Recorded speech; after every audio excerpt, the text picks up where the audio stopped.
오늘의 주요 뉴스입니다. 때이른 더위가 기승을 부리면서 전국 곳곳에서 올봄 최고 기온이 나왔습니다. 서울을 비롯해 대구와 구미 등 30도를 훌쩍 넘은 도시도 많은데 더위는 이틀 연속 이어질 전망입니다. 4대강 보해 해체와 활용을 놓고 정부와 환경단체 입장이 엇갈리고 있는 가운데 보 인근 주민들은 활용을 지지한다는 여론조사가 나왔습니다. 활용을 찬성하는 이유로는 가뭄에 대비한 용수 공급이 가장 컸고 홍수 대비와 수질 개선, 친수 공간 활용 등이 뒤를 이었습니다. 최근 국내 한우 농가에서 구제역이 잇따라 발생하면서 곧 열리는 동물보건기구 총회에서 우리나라가 구제역 청정국 지위를 획득하기 어려울 것이라는 전망입니다. 구제역 청정국 지위를 얻어 올해 한우 수출량을 확대하겠다는 계획에도 차질이 예상됩니다. 전기요금 인상이 시행됐지만 지난 2년간 쌓인 한전의 적자액은 여전히 해소되기 힘든 것으로 나타났습니다.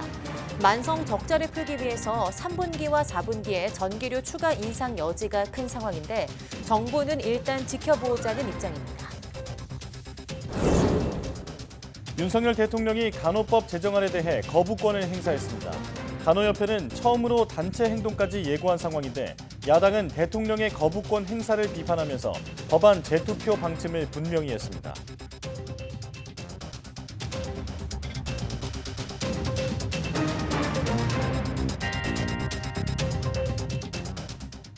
여러분 안녕하십니까? 사이언스 투데이 시작합니다. 때이른 여름 더위가 기승을 부리면서 낮 동안 기온이 크게 올라 전국 곳곳에서 올봄 최고 기온을 경신했습니다. 서울을 비롯해 대구와 구미 등 여러 도시의 기온이 30도를 훌쩍 넘어 7월 중순 한여름 기온을 보였습니다. 17일도 전국적으로 맑은 하늘이 펼쳐지면서 더위가 계속되겠고 대기질은 보통으로 양호할 전망입니다. 다만 동해안 지역은 바람이 강하게 불고 대기도 점점 더 건조해서 산불 등 화재 사고 위험도 있습니다. 때이른 더위는 주 후반부터 점차 예년 기온을 회복하며 계절의 시계가 제자리를 되찾을 것으로 보입니다. 중국의 수도 베이징과 산둥성 둥지에 17년 만에 가장 이른 폭염경보가 내려졌습니다. 중국 주간 기상대는 16일 베이징의 낮 최고 기온이 36도까지 올라 폭염경보가 내려진 15일보다 1도 높을 것이라고 예보했습니다. 15일 낮 최고 기온이 37도를 찍은 산둥성 진안에도 올해 첫 폭염경보가 발령됐는데 이는 지난해보다 21일 앞선 것으로 4월 30일에 첫 폭염경보가 내려진 2006년 이후 17년 만에 가장 이른 것입니다. 정부가 올봄 남부지방의 가뭄 대책 가운데 하나로 4대강 보해 물그릇 활용론을 들고 나왔습니다. 이에 대해 환경단체들은 지난 정부의 보 해체와 상시 개방 약속을 뒤집는 행위라며 강하게 반발하고 있습니다. 환경부가 기후위기 대응을 전제로 4대강 보를 활용해야 하는지 국민 의견을 물었는데요. 찬성 의견이 압도적으로 많아 주목되고 있습니다. 최명신 기자입니다. 윤석열 대통령은 지난달 남부지방 가뭄 대책과 관련해 4대강 보를 적극 활용할 것을 지시했습니다. 그간 방치된 4대강 보를 적극 활용하고 노후 관로를 신속하게 정비해 주기 바랍니다. 이대 환경부는 댐과 댐을 연결하고 4대강 보를 물그릇 삼아 가뭄에 대비하겠다는 계획을 내놨습니다. 문재인 정부 시절 4대강 재자연화 사업을 뒤집고 보 활용도를 높이겠다는 것이어서 환경단체의 반발을 불렀습니다. 4대강 보호 활용 주장은 무지하거나 갈등을 조장하기 위한 악질적 갈라치기에 불과하다. 4대강 보호 활용은 가뭄 대책이 될 수 없기 때문이다. 환경부가 기후위기 대응을 전제로 4대강 보를 활용해야 하는지 대국민 인식조사를 벌였습니다.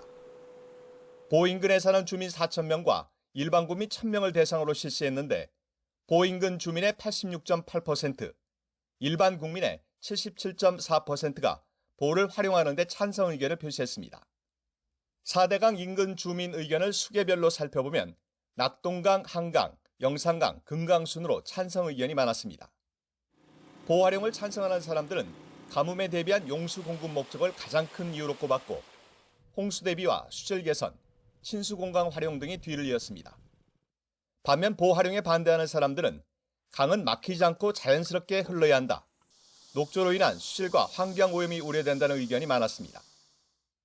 댐과 보, 하구둑을 연계해 운영하는 정책에 대해서도 보 인근 주민과 일반 국민 모두 80% 이상의 높은 찬성률을 보였습니다. 또 하천 시설을 운영할 때 어떤 부분에 중점을 둬야 하는지에 대해선 수질과 수량을 균형 있게 중시하는 방향으로 운영돼야 한다는 의견이 많았습니다. 환경부는 이번 조사 결과를 4대강 보호 활용을 위한 정책 추진 근거로 삼을 가능성이 커 보호 해체를 주장하는 환경단체와의 갈등이 불가피해 보입니다. YTN 최명신입니다. 올 여름 낙동강 녹조 발생을 줄이기 위해서 하천과 제방 등 공유부지에 쌓여있는 퇴비 관리가 강화됩니다. 환경부는 이달 중순부터 6월 말까지 지방자치단체와 함께 공유부지에 적재된 퇴비 소유주에게 수거를 요청하고 불이행 시 가축 분뇨의 관리 및 이용에 관한 법률에 따라 고발하겠다고 밝혔습니다. 퇴비는 하천 유입 시 녹조를 발생시키는 원인이 되는데 앞서 환경부 조사 결과 낙동강 수계 인근에 1,579개 퇴비가 있고 이 중 40%가 제방과 하천, 도로 주변 등 공유부지에 무단으로 보관되고 있습니다. 환경부는 공유부지 외 사유지에 보관된 야적 퇴비에 대해서도 퇴비 덮개를 제공하고 적정한 보관 방법을 교육한 뒤 비가 예보되면 덮개를 설치하도록 안내 문자도 발송할 예정입니다. 올해 강원도 동해시 인근에서 소규모 지진이 잇따라 발생한 데 이어 최근에는 규모 4.5의 지진까지 일어났죠. 전문가들은 더 큰 지진의 가능성을 우려하고 있는데 이번 지진의 진앙지를 중심으로 최근 연속 지진이 발생했던 점에 주목하고 있습니다. 정혜윤 기자입니다. 동해에서 발생한 규모 4.5의 지진은 올해 발생한 지진 중 가장 큰 규모의 지진입니다. 올해 동해 인근에서 잇따라 발생한 지진 16차례 중에서도 가장 큰 규모입니다. 이번 지진으로 강원도와 경북에서는 진도 3, 충북과 경기에서는 진도 1에서 2 정도의 진동이 감지됐습니다. 정지된 차가 흔들리거나 건물 위층에 있는 사람들이 진동을 느낄 정도의 흔들림입니다. 이로 인해 지진 위기 경보도 관심에서 주의로 상향됐습니다. 특히 이번 지진이 발생한 진앙 주변은 최근 지진이 연속적으로 발생한 곳으로 진앙 주변 5km 이내 지역에서 지난 4월 이후 규모 2 이상의 지진이 무려 13차례나 발생했습니다. 특히 지난 4월 25일 규모 3.5 지진 이후 지난 일요일 오전에도 규모 3.1의 지진이 발생했습니다. 4.5의 본진 전 수차례의 전진이 발생한 셈입니다.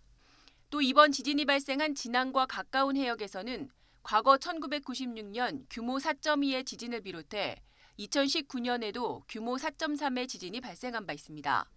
전문가들은 아직 단층대를 정확히 알 수는 없지만 비슷한 곳에서 연속 지진이 발생하고 있다는 점에서 더 큰 지진 발생 가능성도 배제할 수 없다고 말합니다.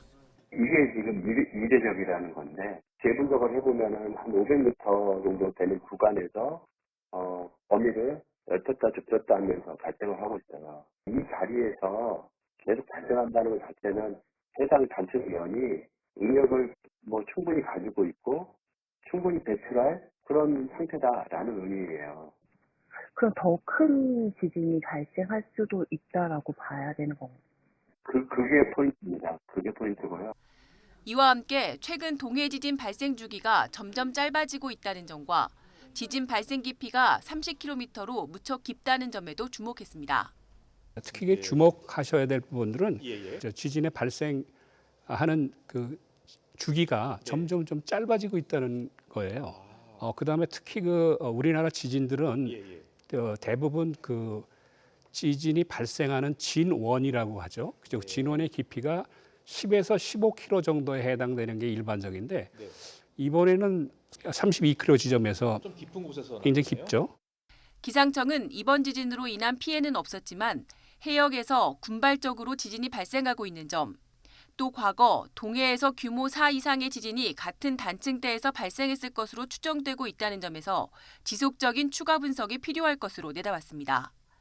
전문가들은 규모 5 이상의 강한 지진이 발생할 가능성은 언제든 남아있다며 지속적인 감시와 대비가 중요하다고 조언했습니다. YTN 정혜윤입니다. 연일 구제역 양성 판정이 나오면서 구제역 확산이 좀처럼 수그러들지 않고 있습니다. 구제역 농가를 방문했던 축산 차량 여러 대가 다른 농가 수백 곳을 방문한 사실이 드러나서 자칫 전국으로 확산할 가능성도 우려되고 있습니다. 이상호 기자입니다. 구제역 양성 판정을 받은 충북 청주시 오창읍의 한 한우 농가입니다. 이 농장은 청주에서 처음 구제역이 발생한 농장에서 2.9km 떨어진 곳으로 방역대 안입니다. 방역대 안에서 발생했지만 구제역을 효과적으로 차단하고 있다고 안심할 수 없는 상황. 청주 구제역 발생 농장과 역학관계에 있는 한우 농장이 수백 곳에 달하기 때문입니다. 구제역이 발생한 청주 5개 농장의 역학 차량은 14대고 이들 차량이 구제역 발생 전 3주 사이 방문한 한우 농장이 251곳입니다. 역학 차량은 사료 운반과 가축 운반 등 구제역 발생 농장에 드나든 축산 관련 차량을 의미합니다. 방역당국은 이들 차량의 바퀴 등에서 시료를 채취해 구제역 바이러스가 있는지 환경 검사를 벌이고 있습니다. 그런 역학관계의 전반적인 거는 검역본부에서 이렇게 검토를 해야 되는 부분이고요. 저희가 이제 그러면 그 역학 차량이나 뭐 농장들이 통지가 되면 저희는 그거에 대한 이제 방역 조치들을 하고 있습니다. 충청북도는 청주와 증평 등 5개 시군에 한정했던 백신 추가 접종을 충북 전 지역으로 확대한 가운데 농림축산식품부도 전국 우제류 가축 농가를 대상으로 구제역 긴급 백신 접종 명령을 발령했습니다. 이렇게 방역당국이 긴급 백신을 접종하고 있지만 항체가 형성되기까지 2주 정도 기간이 걸립니다. 신항체가 형성되는 시기가 2주 정도로 본다고 하면은 저번 주에 백신을 하였으니까 이번 주까지 가장 우려스러운 시기고요. 이번 주를 넘어선다면 다음 주부터는 백신 항체가 형성이 돼서 방역당국이 백신으로 구제역 확산을 억제할 수 있을 것으로 판단하는 가운데 이번 주가 구제역 확산의 분수령이 될 것으로 보입니다. YTN 이성호입니다. 오는 21일부터 프랑스 파리에서 열리는 세계동물보건기구 총회에서 우리나라의 구제역 청정국 지정이 다뤄질 예정이지만 최근 충북에서 구제역 발생이 잇따르면서 지위 획득이 어려울 것으로 보입니다. 농림축산식품부와 해양수산부는 이번 총회에 참석해서 동물 질병 관련 청정국 지위 부여와 동물 위생 규약 등에 대해 논의할 계획입니다. 세계동물보건기구는 동물 질병의 관리와 진단 기준 등을 수립하고 주요 동물 질병의 청정국 지위를 지정합니다. 앞서 농식품부는 구제역 청정국 지위를 얻어 올해 한우 수출량을 확대하겠다는 계획이었으나 지난 10일부터 충북에서 구제역 확진 사례가 잇따라 나오며 지위 획득이 어려울 것으로 보입니다. 구제역 청정국으로 인정받으려면 최소 2년간은 구제역이 발생하지 않아야 하는데 한국은 지난 2020년부터 구제역이 발생하지 않자 지난해 구제역 청정국 지위 회복을 신청했습니다. 윤석열 대통령이 간호법 제정안에 대해 헌법상 대통령 고유 권한인 제2요구권, 이른바 거부권을 행사했습니다. 윤 대통령은 16일 오전 용산 집무실에서 주재한 국무회의에서 간호법 제정안 제2요구안을 심의 의결하고 곧바로 제가했습니다. 지난달 27일 더불어민주당 등 야권 주도로 국회 법제사법위원회를 건너뛰고 본회의의 직회부돼 통과된 지 20일 만입니다.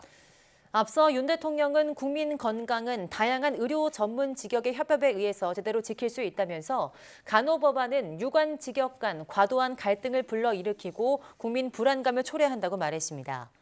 윤 대통령은 이로써 지난달 양곡관리법 개정안에 이어서 취임 후 2번째로 거부권을 행사하게 됐습니다.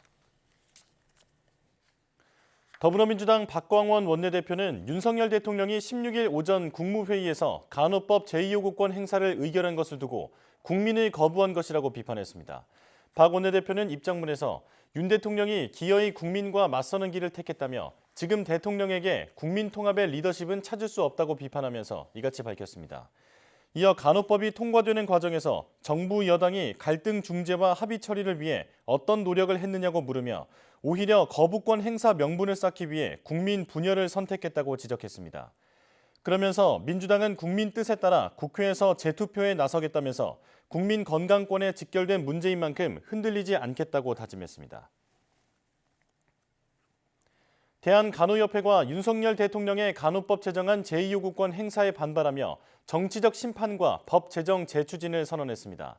간호협회는 국무회의 직후 서울 용산 대통령실 앞에서 기자회견을 열고 간호법을 파괴한 정치인과 관료들을 총선 기획단 활동을 통해 반드시 단죄하겠다고 밝혔습니다. 또 국회에서 간호법을 재추진하겠다며 간호법 제정을 위한 투쟁을 멈추지 않을 것이라고 강조했습니다. 간호협회는 지난 일주일 동안 회원들을 대상으로 조사한 결과 참여 인원 중 98.6%인 10만 3,743명이 간호법 거부권이 행사될 경우 적극적인 단체 행동이 필요하다고 답했다고 밝혔습니다. 대한의사협회와 간호조무사협회 등 13개 보건의료 단체로 구성된 보건복지의료연대가 간호법 거부권 행사 결정과 관련해 17일 진행하기로 했던 연대 총파업을 보류하기로 했습니다. 보건복지의료연대는 거부권 대상에서 의료인 면허 취소와 관련한 의료법 개정안이 빠져 아쉽지만 연대 총파업은 국회 재의결 시점까지 보류하겠다고 밝혔습니다. 그러면서 법안 처리가 원만히 마무리될 때까지 상황을 예의주시하면서 대응하겠다고 덧붙였습니다. 보건복지의료연대는 의료인 면허 취소법에 대해 의료 자원의 소멸과 필수 의료 분야의 인력 부족을 불러올 거라며 반대하고 있습니다. 의료연대는 간호법에 대한 대통령의 제2요구권 행사에 대해서는 국회의 입법 독주를 타개한 최선의 결정이라며 환영의 뜻을 밝혔습니다. 중국이 코로나19 대규모 감염을 통해 집단 면역을 이루었지만 이제 체내 항체가 약해질 시점에 이르렀다는 전문가 주장이 나왔습니다. 신경보 등 중국 매체에 따르면 중국 내 감염병 분야 권위자인 중난산 공정원 원사는 한 회의에서 증상과 관계없이 체내의 코로나19 대응 항체가 강하다는 것은 감염된 적이 있다는 의미라며 이런 관점에서 보면 중국인의 85%인 약 11억에서 12억 명이 감염된 경험이 있다고 말했습니다. 그는 이어서 코로나19 감염으로 생성된 항체는 4개월에서 6개월 동안 신체를 보호할 수 있다면서 지난해 12월부터 계산하면 실제로 지금 이미 이 시기에 도달했다고 강조했습니다. 아스파탐과 스쿠랄로스, 스테비아와 같은 인공 감미료가 장기적으로 체중 조절에 효과가 없고 오히려 당뇨나 심장병 위험을 키울 수 있다는 세계보건기구의 새로운 판단이 나왔습니다. WHO는 15일 발표한 비당뇨 감미료에 대한 새 지침에서 몸무게를 조절하거나 비전염성 질병의 위험을 줄이는 목적으로 NSS를 사용하지 말라고 권고했습니다. 그러면서 NSS를 장기간 섭취하면 2형 당뇨병과 심혈관계 질환의 위험, 성인의 경우 사망의 위험을 키울 수 있다는 점이 드러났다고 강조했습니다.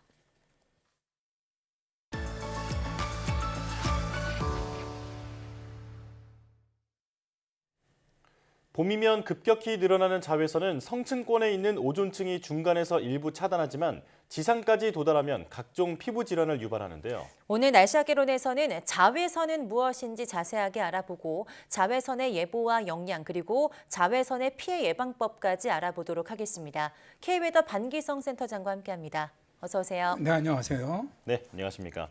자외선이라는 이름은 너무나 익숙한데 정확히 어떤 빛을 이르는 것인지는 모르는 분들도 많을 것 같은데요. 자, 자외선이 정확히 무엇인지부터 설명해 주시죠. 자외선은 1801년에 이제 독일의 화학자죠. J.W. 리터가 처음으로 발견을 했는데요. 태양광은 그림처럼 파장이 긴 순서로 적외선, 가시광선, 자외선, X선으로 나뉘죠. 네. 가시광선역을 벗어났기 때문에 사람의 눈에는 보이지는 않습니다. 자외선은 X선보다 투과성이 작지만 가시광선보다는 에너지가 높기 때문에 사람의 피부라든가 작은 생물체에 영향을 주죠. 그래서 살균이라든가 소독기 등으로 사용되기도 합니다. 네. 자외선은 파장에 따라 세 종류의 자외선으로 나뉘는데요. 가장 파장이 긴 자외선 A는 320에서 400나노미터 파장 영역으로 90% 이상이 지표면에 도달하고요. 파장이 길어서 유리창을 통과하고 장기간 노출 시에는 주름과 피부 노화에 영향을 줍니다. 네. 두 번째로 파장이 짧은 자외선 B는 280에서 320나노미터 파장 영역으로 10% 정도만이 지표면에 도달하는데요. 에너지가 강해서 장기간 노출 시에는 피부암이라든가 백내장 등을 유발을 합니다. 그러나 이제 체내에 필요한 비타민 D를 합성해 주면서 건강에 도움을 주는 자외선이기도 하죠. 네. 파장이 가장 짧고 위험한 자외선 C는 성층권의 오존층에서 다 차단해 주기 때문에 지표면에 도달하지는 않습니다. 네, 그런데 이 자외선 여름에 가장 강할 것 같은데 그 봄철이 되면 자외선 더 조심해라 이런 말이 있잖아요. 그게 정말 과학적으로 맞는 말일까요? 우리나라 속담에 이런 말이 있죠. 가을볕은 딸에게 쬐이고 봄볕은 며느리에게 쬐인다. 네. 라는 속담이 있는데요.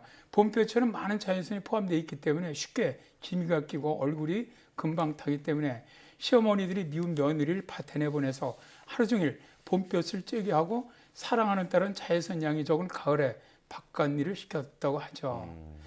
글쎄요, 정말로 그랬을까 싶긴 한데 실제로 봄볕에는 피부를 상하게 하는 자외선이 가을보다 강합니다. 네. 연세대학교 대기과학과 연구에 의하면 봄철의 평균 일사량이 가을에 비해서 1.5배에 달하고요. 봄빛에는 가을보다 더 많은 자외선이 들어있다고 하죠. 또 기상청의 안면도에서 관측한 통계를 보면 2008년에서 2022년까지죠. 네. 5월의 자외선 평균 지수가 7.2인데 10월의 자외선 지수는 4.5입니다.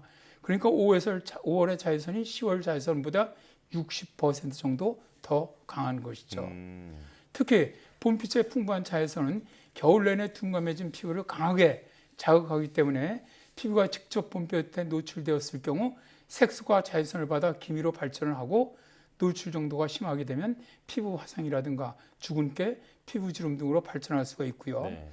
또 이제 게다가 봄바람에 실려오는 황사라든가 먼지, 꽃가루 등이 피부를 건드리면서 광과민성 피부 질환이라든가 혹은 알레르기성 피부염을 일으키기도 합니다. 네. 네. 실제로 자외선 지수가 봄이 가을보다 60% 정도는 더 강하다 이렇게 말씀해 주셨는데요. 그렇다면 1년 중 다른 달은 어떻습니까? 연중 평균 자외선 평균 농도 지수가 가장 높은 달은 7월로 8.1 정도가 되고요. 네. 두 번째로 높은 달이 8월로 8.0, 세 번째로 높은 달이 6월로 7.5 정도 됩니다. 그러니까 햇빛이 가장 강하고 일사량이 많은 여름철에 자외선 지수가 가장 높고요. 가장 낮은 달은 겨울철인 12월로 1.8, 1월이 2.0 정도로 일사량이 적은 겨울철에 연중 가장 낮은 지수를 보입니다. 네. 자외선 지수 연별 변화를 살펴보면 안면도 배경대기 관측소에서 관측된 2008년부터 2021년까지의 추세를 보면 그림처럼 가장 더웠던 해죠. 2018년에 자외선 지수가 11을 기록을 했고요. 그 다음으로 더웠었던 해인 2012년과 2013년 그리고 2021년에 9 이상의 자외선 지수를 기록을 했습니다. 자외선 지수 연변화는 그 해가 얼마나 더웠는가, 즉 일사시간과 일사량이 얼마나 많았는가에 따라 결정이 되는데 기후변화로 해서 자외선 지수는 점점 높아지고 있는 경향을 보입니다. 네, 이제 좀 있으면 또 일기예보에서 자외선 지수까지 이야기를 해줄 텐데요. 이게 자외선 지수 얼마나 위험한지 알려주는 건데 기준은 어떻게 될까요?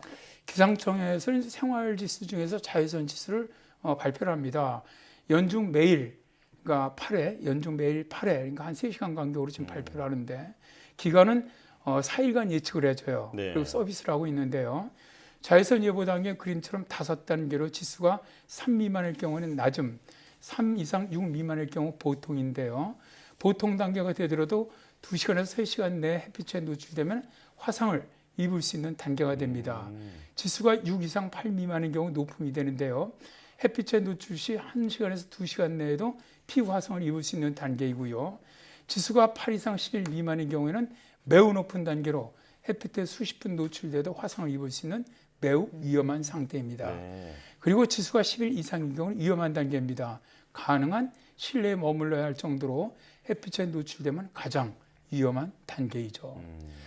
참고로 우리나라 역사상 가장 더웠던 2018년 7월에는 한 달 평균 자외선 지수가 11을 넘었던 적도 있었습니다. 예, 자외선 예보도 신경 써서 봐야겠다 이런 생각이 드는데요.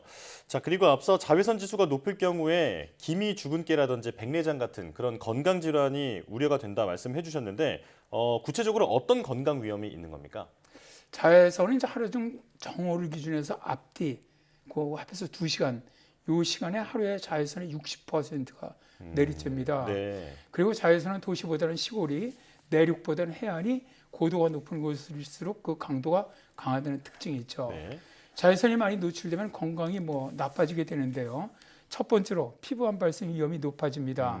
자외선 비는 피부암 발생 원인이 되는 것으로 알려져 있고요. 두 번째로는 피부 건강에 영향을 주는데요. 자외선에 노출되면 피부가 건조하고 모공이 커지면서 주름이 생기게 됩니다. 네. 세 번째로 안구 건강에 영향을 줍니다. 눈은 햇빛을 받으면서 많은 노출을 받기 때문에 눈도 피부와 마찬가지로 자외선을 인해서 손상을 입을 수 있다는 것이고요. 네 번째가 멜라닌 생성이 증가하죠. 이로 인해서 피부가 검어지게 되고 피부암 발생 위험이 높아집니다. 네.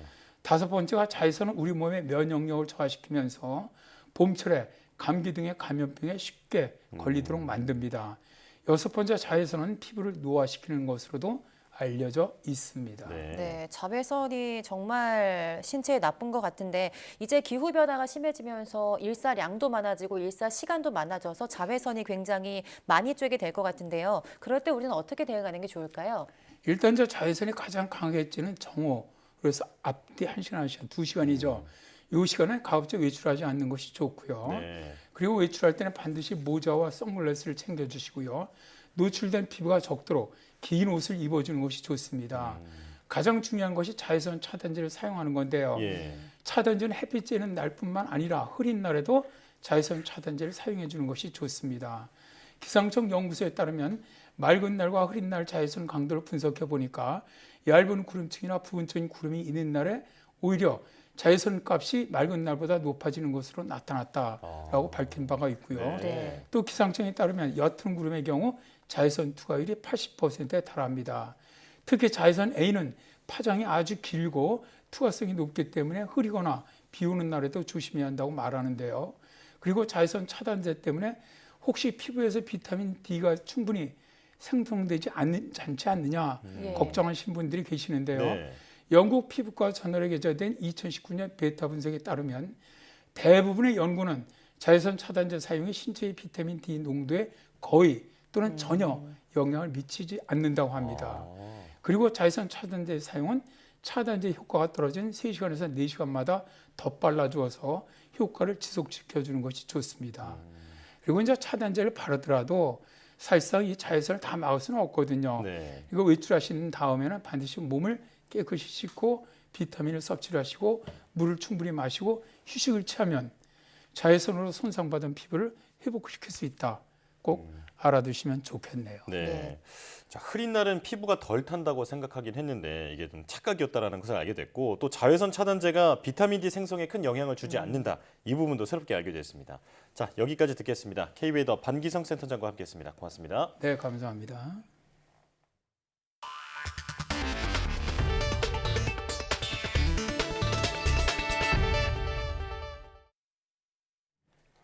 이번에 결정된 전기 가스요금 5.3% 인상이 물가에 미치는 영향은 단순 계산으로는 미미합니다. 하지만 높은 체감 물가와 실질 임금 하락, 지난 여름 이후 이번이 3번째 인상이라는 걸 생각하면 서민 가정의 폭탄이 될 수도 있습니다. 이승은 기자입니다. 45일 미룬 전기 가스요금 5.3% 인상. 물가 안정과 한전의 눈덩이 적자 사이에서 정부가 내린 결론입니다. 이번 인상폭을 소비자 물가 계산식으로 따져보면 소비자 물가 상승 영향은 0.1%포인트로 소폭입니다. 지금은 물가 안정에서 경기 부양이나 등등으로 전환할 때는 아니다. 그러기에는 이르다. 당분간은 물가 안정 기조를 확보해야 하는데 정책 역량을 모으고. 하지만 체감 물가가 여전히 높아 파급 효과는 그 이상입니다. 지난달 소비자 물가 상승률은 1년 2개월 만에 3%대로 내려왔지만 기조적 흐름을 보여주는 근원 물가 상승률은 4.6%로 고공행진 중입니다. 실질 임금도 감소하고 있습니다. 지난 4분기 가구당 월 평균 소득은 483만 4천 원으로 1년 전보다 4.1% 늘었는데 물가를 고려한 실질 소득은 1.1% 감소해 2분기 연속 줄었습니다. 특히 전기요금이 지난해 7월 이후 이번까지 3차례 단계적으로 오른 것도 부지불식 중에 큰 낭패를 부를 수 있습니다. 지난해 여름을 기준으로 전기를 막 쓰다가는 누진제와 겹쳐 냉방비 폭탄을 맞을 수 있습니다. 전기요금이나 가스요금 같은 경우만 정부가 인위적으로 지금 억눌러서 상대적으로 다른 제품보다는 가격이 서서히 오르고 있는 상황입니다. 이렇게 되면 경제학에서 기본적으로 소비자들이 보기에는 전기나 가스는 상대적으로 더 싸 보이는 거거든요. 서서히 광범위하게 영향을 미치는 에너지 요금, 특단의 에너지 절약 노력이 없다면 물가 상승으로 이어져 결국 금리 정책까지 영향받을 수밖에 없습니다. YTN 이승은입니다. 전기요금이 올랐지만 한전의 경영 정상화는 쉽지 않을 전망입니다. 네, 전력 구입 단가보다 판매 단가가 높은 역마진 구조가 여전하기 때문인데요. 정부는 전기료 추가 인상 가능성에 대해서 예단하지 않고 좀 더 지켜보겠다는 입장입니다. 보도에 박홍구 기자입니다. 한전은 지난 3월 기준 1kW당 전기를 173.3원에 사서 139.3원에 판매했습니다. 1kW에 34원씩 손해보고 전기를 팔았다는 얘기입니다. 이런 역마진 구조로 인해 한전은 지난 1분기에만 6조 2천억 원의 적자를 봤습니다.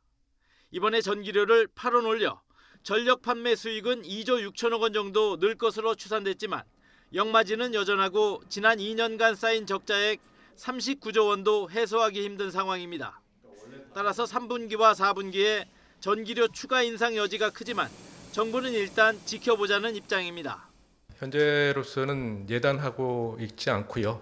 글로벌 에너지 가격 동향이라든지 한전과 가스공사가 에너지 공기업들의 재무 상황이라든지 이런 것들. 산업부는 지난해 말 국회에 제출한 한전 경영 정상화 방안에서 올해 전기요금을 1kW당 51.6원 올리겠다고 밝혔습니다. 하지만 1, 2분기 합쳐 인상액은 21.1원에 그쳤고 내년 총선을 앞두고 정치권이 또다시 요금 조정에 개입할 경우 하반기 추가 인상은 쉽지 않아 보입니다. 앞으로 전기료 추가 인상의 가장 큰 변수는 국제 에너지 가격 변화입니다. 전력 도매 가격을 좌우하는 LNG 가격은 최근 안정세지만 날씨가 덥거나 추워지면 급등할 우려가 있습니다. 더위가 오거나 또 겨울에 또 추위가 오게 되면 사람들이 가스를 쓰는 양이 늘어나잖아요. 그럼 전 세계적으로 이제 가스 가격이 또 올라갈 것이고 그렇게 되면 뭐 우리가 또 걱정한 역마진의 폭이 더 커질 수도 있는 거죠. 2분기를 절반이나 보내고 한전 사장이 사퇴하는 등 진통 끝에 결국 8원 인상한 전기요금. 앞으로 한전의 경영 개선 전망도 글로벌 기상 상황과 국제 정세 등에 따라 좌우될 수밖에 없는 불안한 상황입니다. YTN 박홍구입니다.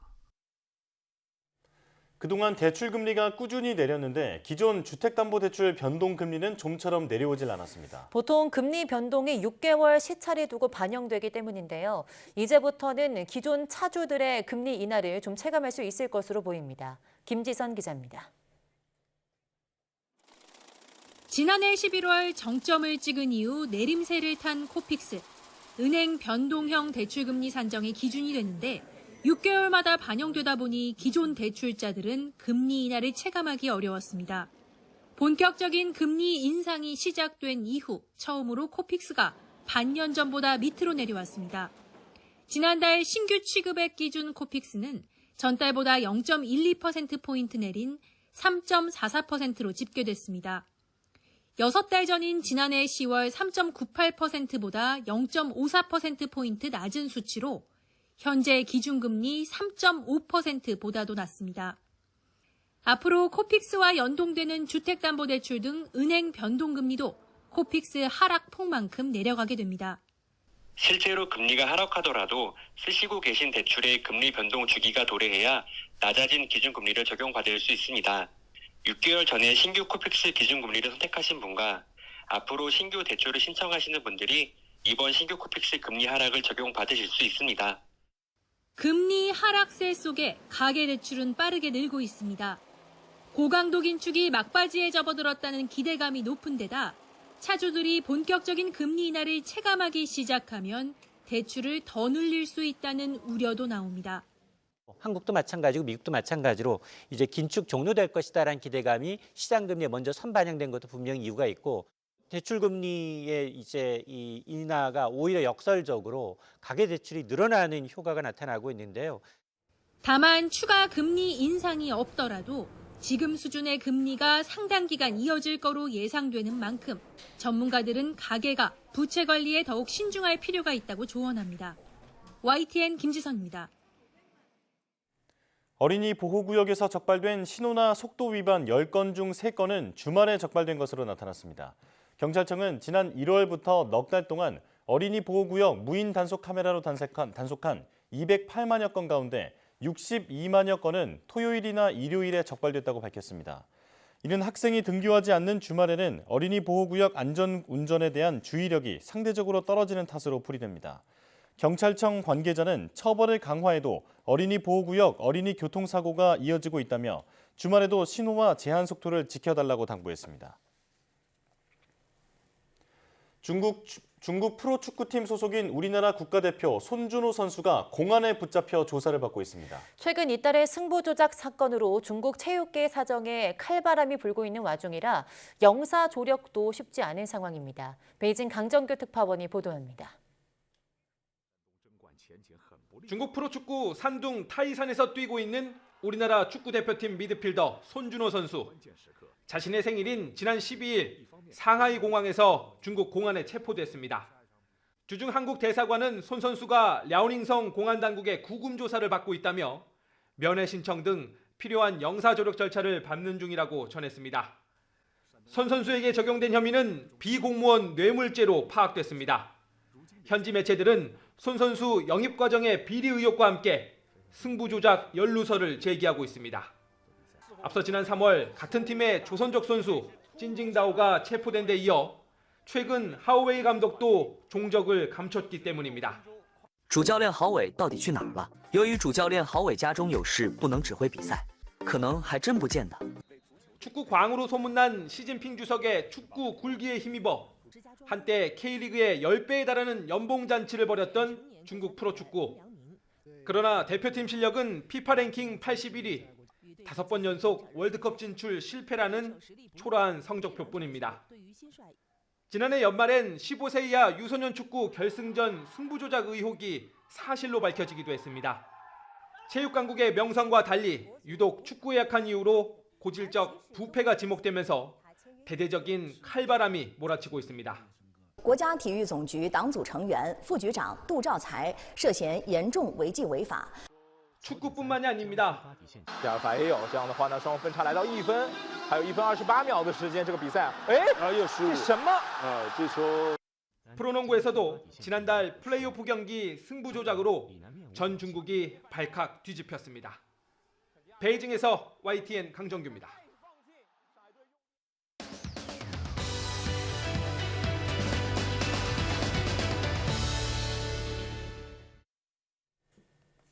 우리는 친밀하다고 생각하는 사람에게 나의 비밀을 털어놓곤 하는데요. 심리학의 관점에서 보더라도 비밀을 지킨다는 것은 결코 쉬운 일이 아니라고 말합니다. 오늘 한글 사람 속은에서는 우리가 비밀을 지키기 어려운 이유에 대해 알아보고 비밀을 자꾸만 공유하고 싶은 심리에 대해 이야기 나눠보도록 하겠습니다. 명지대학교 교육대학원 임지숙 교수와 함께합니다. 어서 오세요. 네, 안녕하세요. 네, 안녕하십니까. 자, 우리가 살다 보면 이건 우리끼리만 아는 거다. 혹은 너만 알고 있어. 이렇게 얘기하면서 비밀을 공유하는 경우가 있는데 하지만 결국에 보면 다 새잖아요. 네, 네 맞습니다. 이렇게 비밀을 지키는 것은 말처럼 쉬운 일이 아닌 것 같은데 이런 심리를 어떻게 설명할 수 있을까요? 네, 벤자민 프랭클린은 두 사람이 죽으면 세 사람이 비밀을 지킬 수 있다. 라고 말했습니다. 즉 비밀을 지킨다는 것이 그만큼 어렵다는 뜻일 텐데요. 네. 사실 비밀을 지키기 어려운 것은 인지적, 정서적인 이유들이 있습니다. 우선 에고 부스트, 즉 자아가 고양되는 경험 때문에 비밀을 지키는 것이 어려운데요. 모르는 것을 알게 되었을 때의 스릴과 흥분은 중독성이 있어서 비밀을 공개할 때 상대방이 놀라움을 표현하는 순간에 우리는 스릴과 흥분을 만끽하게 됩니다. 좋은 소식이든 나쁜 소식이든 새로운 이야기의 전달자일 때 그것은 자존심을 매우 고양시키는 일이 되어서 사기가 올라가고 나 자신이 뭔가 중요한 사람이 된 것 같은 기분을 느낄 수 있게 도와주기 때문에 비밀을 이야기하는 것은 상당히 유혹적입니다. 네, 또한 사고 억제 역설적 효과로도 설명할 수 있는데요. 제가 지금부터 절대 머릿속으로 북극곰을 떠올리지 마세요 라고 말씀드리면 어떠세요? 말을 들으면서 바로 그 순간에 머릿속에 하얀 북극곰이 떠오르실 겁니다. 맞아요. 네네. 즉 우리 인간은 공유하지 말라는 이야기를 강조하여 들으면 더욱 공유하고 싶은 강박적이고 불안한 충동이 자극되는 존재예요. 그래서 비밀을 말하지 말아야지 생각할수록 비밀에 몰입하게 되고 더욱 입 밖으로 내고 싶게 그런 충동에 시달리게 되기가 쉽습니다. 네, 지금도 북극곰만 떠오르는 것 같은데요. 역설적이게도 이제 비밀이 그러면 강조할수록 사실은 우리가 굉장히 지키기 어려운 게 되는 거군요. 네, 맞습니다. 또한 우리 뇌는 많은 일들을 저장하고 기억도 해야 하고 삶 속에서 부딪히는 문제들도 해결을 해야 하기 때문에 늘 바쁘거든요. 그런데 비밀을 알고 있지 않은 사람과 이야기할 때는 비밀을 누설하지 않아야 한다는 것에 매번 의식적인 에너지를 쏟아야 해요. 즉 의식의 흐름대로 물 흐르듯이 편하게 이야기를 할 수 없고 비밀이라는 장애물에 부딪혀서 에너지를 쏟아서 비밀을 유지해야 하기 때문에 뇌 뇌의 인지 처리 과정에 부담을 주게 됩니다. 기본적으로 이런 인지적 에너지를 계속 쓰는 것이 부담스럽기 때문에 비밀을 유지하는 것이 어렵기도 해요. 제가 전공한 심리 상담은 내담자의 이야기에 대한 비밀 보장이 첫 번째 원칙이기 때문에 늘 여기에 에너지를 굉장히 많이 쓰고 혹시라도 실수하지 않도록 늘 주의를 기울입니다. 이런 의식적 노력을 놓치지 않아야만 비밀을 잘 유지할 수 있거든요. 아, 네. 그런데 의지력이나 신뢰만으로는 비밀을 지키기가 쉽지 않을 것 같은데 이렇게 비밀을 사람들이 못 지키게 되는 이유는 뭘까요? 네. 예, 비밀을 갖는 것이 스스로에게 수치심이나 죄책감, 걱정 같은 부정적인 정서를 느끼게 할 수 있고요. 네. 비밀을 지키기 위해서 고립되는 상황을 초래하기도 합니다. 그래서 스스로 진정성 없는 사람이라고 느끼게 할 수도 있고요. 또 5,000명 이상의 사람들로부터 수집한 콜롬비아 대학교 슬래피안 교수팀의 연구 결과에 의하면 어느 한 시점을 잡아서 물었을 때 약 97%의 사람들이 어떤 순간이든 적어도 하나의 비밀은 가지고 있고요. 평균적으로 13개의 비밀을 가지고 있다고 합니다. 비밀의 내용은 주로 관계 문제나 부정행위, 타인의 신뢰를 저버린 것 등과 관련되는 것이 많은 것으로 나타났는데요. 비밀에 대해 계속 반추하면 웰빙의 수준이 낮아지고 신체적 건강까지도 악화하기 때문에 이러한 관점에서 본다면 사실 비밀을 털어놓는 것이 유익합니다. 단순히 카타르시스와 안도감을 느끼는 것에서 그치지 않고 필요한 정서적 지원이나 유용한 도움이 되는 조언을 받을 수도 있기 때문에 비밀에 대해 반추하는 일이 줄어들고 웰빙이 향상될 수 있거든요. 네. 들어보면 누군가 비밀을 나누는 것이 도움이 될 수도 있는 것 같은데 우리는 점점 그래도 비밀을 유지하는 것이 굉장히 어려워지거든요. 네. 이런 이유가 뭐가 있을까요? 네. 이 누군가하고 비밀을 공유한다는 건 그만큼 비밀을 나누는 것이 친밀한 관계를 유지하는데 도움이 될 것이라고 느끼고 또 비밀을 공유하는 것이 신뢰의 증거라고 여기기 때문이기도 합니다. 네. 즉 서로가 공유하는 비밀이 존재할 때 더 공고하고 깊이 있는 관계도 가능하다고 여기는 겁니다. 비밀은 보통 베스트 프렌드와 나누게 되잖아요. 그렇죠. 예, 그래서 비밀을 만들자는 쪽보다는 누구와 비밀을 나눌 수 있을지를 신중하게 고려하는 쪽에 방점을 두게 됩니다. 사실 SNS가 발달하기 전에는 기차에서 만난 이방인 현상 이라는 것도 비밀을 나누는 하나의 좋은 방법이 되기도 했습니다. 즉 낯선 장소에서 서로 의지하기도 하고 많은 이야기를 주고받으면서 속 깊은 이야기를 나누지만 나에 대한 정보도 별로 없고 또 다시 만날 가능성도 거의 없기 때문에 오히려 비밀을 나눌 수 있는 거죠. 하지만 고도로 네트워크가 발달한 지금은 이러한 이방인 현상을 기대하기가 쉽지 않습니다. 그렇군요. 자, 이렇게 비밀 누설을 참는 것이 어려운 것이 이제 사람의 자연스러운 심리라고 봤을 때는 누군가 비밀을 공유하긴 해야 할 것 같은데 그렇다면 비밀을 공유해도 좋을지의 어떤 그 기준이 있을까요? 네, 이 조금 더 복잡한 기준을 말씀드리기 전에 남자 혹은 여자 중에서 누가 더 비밀을 잘 유지하는가라는 질문에 대해 여러분 어떻게 생각하세요? 왠지 남자가 더 잘 지킬 것 같아요. 네, 그런 그럴 것 같은데. 네, 맞습니다. 그런 사회적 통념이 있는데요. 2009년 영국에서 18세에서 65세 사이의 3,000명 이상의 여성을 대상으로 한 연구에서 47시간 이상 비밀을 지키기는 어렵다. 라는 결과가 나왔습니다. 네, 83%의 여성이 자신은 완전히 신뢰할 수 있는 사람이라고 답변했지만 결과는 전혀 그렇지 못했죠. 그러나 2014년에 영국에서 2,000명을 대상으로 한 또 다른 연구에서는요. 여성이 비밀을 더 쉽게 털어놓을 것이라는 예상과 달리 남성들이 평균 2시간 47분, 여성들이 평균 3시간 반 정도 비밀을 지킨 것으로 나타났습니다. 네, 물론 그 차이는 40여 분에 불과했지만 편견을 뒤집는 결과였습니다. 그렇네요. 네, 이 연구에서 역시 놀랍게도 92%의 남성들이 스스로를 비밀을 잘 지키는 사람들이라고 답했고요. 즉 우리는 남녀를 떠나 스스로는 비밀을 잘 지키는 사람이라고 대부분 생각하지만 사실은 그렇지 못한 존재라는 것을 기본적으로는 인정하는 것이 오히려 더 안전할 수 있습니다. 네. 그 여자가 비밀을 더 잘 지킨다고 나왔지만 그래도 3시간 정도라는 게 굉장히 전 더 놀라웠는데요. 네네. 만약 제가 비밀을 공유해야 한다면 어떤 성향의 사람에게 비밀을 공유하는 게 좋을까요? 네. 오늘 이야기 드린 것을 생각을 해보면 사람이 비밀을 지키기 어려운 존재인 것은 부인할 수 없는 사실인 것 같습니다. 그러나 비밀을 나눌 수 있는 선구안을 가진다면 불가능한 것만은 아닌데요. 개인차가 있을 수 있지만 2018년에 앞서 말씀드렸던 슬래피안 교수가 퀸즐랜드 대학의 컬비 교수하고 함께 한 연구를 살펴보면요. 사람들이 비밀을 공개하는 사람들은 공감, 배려와 함께 단호함이라는 요인을 갖춘 사람들이었어요. 네. 예, 사람들은 공손함이 매우 중요할 것이라고 예측했지만 실제로는 사회적 규칙과 규범을 존중하고 공손한 사람에게 비밀을 털어놓지는 않았습니다. 아무래도 규범 준수를 하는 이들에게 나의 비밀은 부정적으로 비춰질 가능성이 높을 수 있으리라 생각할 수 있으니까요. 또 열정적인 사람들에게도 충분히 진지하지 않을 것이다 라고 생각해서 비밀을 이야기하지 않았습니다. 네. 단호함이 주요한 요인인 것은 신뢰와 관련이 있었는데요. 단호한 사람들은 장애물에 직면해도 실제 도움을 주는 행동을 할 것이라고 신뢰감을 주는 그런 사람들이었고요. 즉 공감과 배려뿐만 아니라 단호함을 갖추었다고 생각하는 주변 분들과 비밀을 공유하시는 것이 그래도 좀 더 믿을 만한 선택이 되실 수 있을 겁니다. 네. 과연 나는 공감과 배려 그리고 단호함을 갖춘 사람이었나 이런 생각이 좀 드는 오늘 말이었습니다. 지금 여기까지 듣겠습니다. 임지숙 상담심리사와 함께했습니다. 오늘 말씀 고맙습니다. 네, 감사합니다.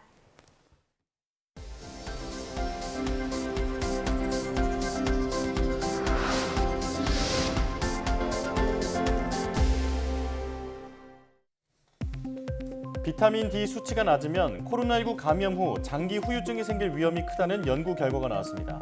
이탈리아 비타살루테 산 라파엘레대 등 공동 연구진은 유럽 내분비 학회 총회에서 코로나19 입원 환자 100명을 조사한 결과 장기 후유증 환자는 그렇지 않은 환자보다 입원 시와 퇴원 6개월 뒤 비타민 D 수치가 모두 유의미하게 낮았다고 밝혔습니다. 장기 후유증은 코로나19 완치 후에도 호흡기 증상이나 어지럼증, 집중력 저하 등이 12주 이상 계속하는 증상으로 코로나19 입원 환자의 절반 이상이 겪는다고 보고됐지만 정확한 원인은 아직 규명되지 않았습니다. 오태석 과학기술정보통신부 1차관이 국내 원자력 전문가들이 원자력 기구의 진출에 역량을 발휘할 기회를 늘리겠다고 밝혔습니다. 5차관은 제주 국제컨벤션센터에서 진행된 원자력 안전 국제 워크숍에서 OECD 산하 원자력 기구 맥 우드 사무총장과 양자 면담을 갖고 이 같은 협력 방안에 대해 논의했습니다. 또 원자력 분야 양성평등과 여성 진출을 위해서 오는 8월 한국에서 고등학교 여학생들을 대상으로 원자력 분야 국제 여성 전문가들이 진로 상담 등을 지원하는 국제 워크숍을 개최하기로 했습니다. 건국대와 성균관대, 세종대가 메타버스 융합대학원으로 신규 선정됐습니다. 과학기술정보통신부는 지난해 카이스트와 서강대를 최초의 메타버스 융합대학원으로 선정한 데 이어 올해 3개 대학을 추가로 선정했다고 밝혔습니다. 신규 선정된 대학은 메타버스 기술 수요 변화, 맞춤형 교육과정을 개발 운영하고 산학 공동 프로젝트를 발굴해 융합 인재를 양성하는 모델을 제시했습니다.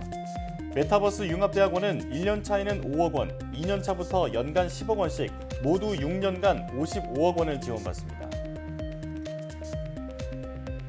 과학기술정보통신부가 충청북도의 소외지역 학생들을 대상으로 과학 멘토링 프로그램을 추진합니다. 과기정통부와 한국과학창의재단은 충북교육청 등과 과학영재, 사회공헌 활동 업무 협약을 맺고 과학고나 과학영재학교 졸업생, 과학올림피아드 참가생 등으로 구성된 멘토링 프로그램을 운영하기로 했습니다. 과학영재 사회공헌 활동은 지난 2022년 과기정통부와 창의재단이 시범적으로 공모해서 서울대가 수행해왔고 충북, 강원, 전북 등 지역교육청이 참여해왔습니다.